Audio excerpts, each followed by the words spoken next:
Salut tout le monde, c'est Anonymal. Aujourd'hui on se retrouve pour une nouvelle vidéo sur le Honor 10. C'est un smartphone que beaucoup d'entre vous m'avaient demandé de tester. Et ça tombe bien parce que Honor m'a proposé de faire une vidéo dessus, qui est évidemment sponsorisée. Merci pour l'argent. La voici, on va donc déballer aujourd'hui le Honor 10 et le tester un petit peu en conditions réelles. Dans un endroit un petit peu cool puisque j'ai privatisé un karting une demi-journée pour pouvoir faire cette vidéo. Grâce évidemment à l'argent du sponsoring de cette vidéo. Et ça veut pas dire, attention, que ce que je dis est contrôlé. Je dis ce que je veux dans la vidéo, mon avis va être honnête. Vous commencez à me connaître, Tonton il fait ce qu'il veut, ici c'est la maison. Hein. Et file-moi du champagne, toi Kono, et ça sert à quoi l'argent du sponsoring aussi? Voici la boîte de ce fameux Honor 10, et vous allez très vite vous rendre compte que c'est pas le Honor 10 de d'habitude. Là les gars, on est sur une version spéciale.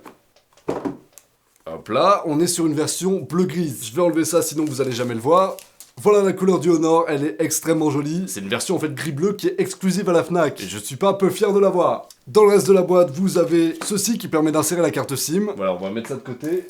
Encore en dessous, vous avez une coque. C'est trop bien. Je pensais pas du tout avoir une coque dans le packaging, mais c'est grave cool. Et c'est une coque qui est donc transparente pour pouvoir quand même voir la couleur du Honor. Parce qu'on va pas se mentir, elle est stylée. Sinon ensuite, vous avez évidemment de quoi charger le téléphone. Et pas d'écouteurs fournis, tout simplement parce que la version que j'ai n'est pas la version qui est commercialisée. Vous en aurez donc vous si vous achetez ce téléphone, c'est obligatoire en France. Et en parlant des écouteurs, pour ceux qui aiment bien ça, il y a une prise jack. Ils ont absolument tout misé sur le téléphone et sur son intelligence artificielle. Du coup, il y a très peu d'extra dans la boîte. Vous avez déjà une coque ici, c'est pas mal. D'ailleurs, le mettre directement dans la coque, bon ça va, la coque est pas dégueu. Le téléphone vaut 400 € et c'est un téléphone haut de gamme. En gros, ils ont essayé de faire un téléphone le moins cher possible qui soit le plus puissant possible. On va en parler plus tard dans la vidéo, mais vous verrez qu'il y a plusieurs avancées technologiques dessus. Et pour ce prix-là, cette chaise grince. Et pour ce prix-là, c'est ouf de les avoir. On va donc allumer le téléphone. Voilà comment est le téléphone. Et pour 400 €, vous avez plusieurs modes de déverrouillage qui sont en soi devenus ultra classiques. C'est la reconnaissance faciale et la reconnaissance digitale, mais cette fois-ci, elle va être un petit peu spéciale. Le capteur est placé sous le verre. Bon, là, va y avoir une démarcation parce qu'il y a un film de protection sur le verre. Mais si vous l'enlevez, le capteur est presque invisible. Honor a quand même pensé à faire des petites marques sur le téléphone pour que ce soit quand même un minimum intuitif. Mais sinon, il n'y a pas de relief, vous le sentez pas. Et l'avantage premier de cette technologie, c'est que vous pouvez l'utiliser avec les doigts mouillés aussi. Ce qui est pas le cas sur la plupart des téléphones qui utilisent la reconnaissance digitale. Donc je suis plutôt content, ça fait plaisir, merci. Pour ce qui est des spécificités de ce téléphone, vous avez 4 Go de RAM ou 6 Go de RAM. Vous pouvez choisir la version que vous voulez, 64 Go de stockage ou 128. Une batterie de 3400 mAh qui est dans la moyenne. Un processeur Kirin 8 Core cadencé à 2,36 GHz. Vous n'êtes pas obligé de comprendre toutes les infos que je balance, je peux comprendre que ce soit un peu compliqué. Et pour ceux qui veulent savoir, au moins c'est dit. Vous l'avez vu, en haut de l'écran, il y a une encoche comme sur la plupart des téléphones récents. Et si elle vous gêne, vous pouvez l'enlever dans les paramètres. Pas de soucis pour ça. L'écran d'ailleurs, c'est un écran de 5,84 pouces. Et c'est du 2280 par 1080 pixels. C'est une résolution qui est extrêmement correcte, je vais pas m'étaler dessus. Voilà, c'est un bon écran. Pour ce qui est de l'appareil photo, vous avez un double capteur, un à 16 millions de pixels qui est monochrome et un à 24 millions de pixels qui est lui RGB, donc qui englobe toutes les couleurs. Les photos et les vidéos, on va les tester, et comme je vous l'ai dit, on va les tester dans un karting. Tout ce que vous allez voir là, ça a été filmé avec le Honor.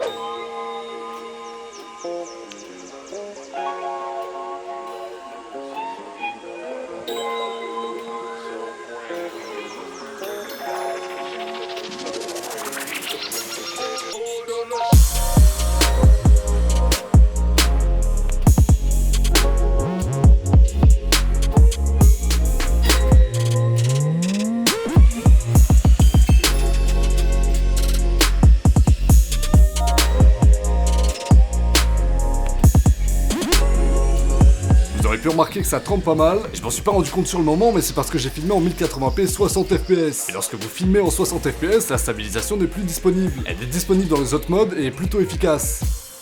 Vous pouvez filmer en 720p jusqu'à de la 4K, en passant par la 1080p 60 fps, donc c'est ultra bon, il n'y a pas de reproche à faire là-dessus. L'avantage de ce téléphone au niveau de la photo, c'est qu'Honor a développé une intelligence artificielle, et cette intelligence-là permet de reconnaître mieux les scènes, et d'adapter le traitement de la photo aux scènes en question. Par exemple, si vous prenez en photo un endroit qui est sombre, le téléphone va le reconnaître et adapter son traitement à une photo sombre. Si vous avez de la verdure sur une photo, pareil, le téléphone va le reconnaître et s'adapter. Si vous avez du texte sur une photo, le téléphone va s'adapter, etc., etc. Et ce qui est intéressant, c'est que si vous avez de la verdure, du texte, et en plus de ça, la photo est prise dans un endroit sombre, le téléphone va prendre tous ces éléments, les décomposer et faire un traitement final qui aura adapté ces éléments indépendamment l'un de l'autre. Pour bénéficier de ce mode, vous avez juste à activer l'intelligence artificielle avant de prendre la photo. Et ce qui est intéressant, c'est que vous pouvez désactiver le mode après coup si vous voulez. En gros, vous aurez accès aux photos avant et après traitement. Attention par contre, le but de cette intelligence artificielle, c'est pas de rendre les photos plus réelles, c'est de les rendre plus jolies à l'œil et de les partager directement sans avoir à passer par des logiciels du genre Photoshop ou Lightroom qui permet de retraiter l'image après coup. Voilà pour la présentation de ce smartphone. C'est un smartphone qui est pas pas très cher, qui est ultra performant. Donc en gros, si vous êtes étudiant, c'est un des meilleurs choix à faire. Je vous le recommande très fortement. Si vous voulez des informations encore plus précises sur ce téléphone, vous avez un lien en description évidemment. Mais je vous y laisse aussi la vidéo de Romain de la chaîne Tech News et Test, qui lui va parler beaucoup plus en détail que moi des spécificités de ce téléphone. Putain, c'est dur à dire aussi là. Des spécificités de ce téléphone. Bref voilà, j'espère que cette vidéo vous aura plu. Si c'est le cas, n'oubliez pas de mettre un like et de vous abonner à la chaîne pour que je puisse devenir riche et célèbre. Quant à moi, je vous retrouve très bientôt pour une prochaine vidéo. Salut à tous, ciao.